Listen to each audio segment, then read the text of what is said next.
Kasi ito po, barangay hall at saka police station. Pinagawa na po yan ng ProFriends. ProFriends na po ng paggawa.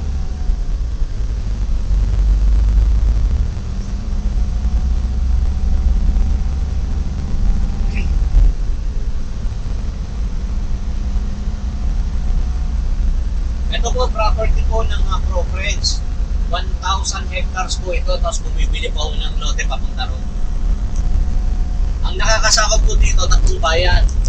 Bayan ng Kawit, Imus at saka General Trias. Pero boundaries lang naman yung kanilang pagitan. Ito, kagaya nito, ang nakakasakop dito sa LB1 natin. Nakakasakop po dyan ng bayan ng Kawit.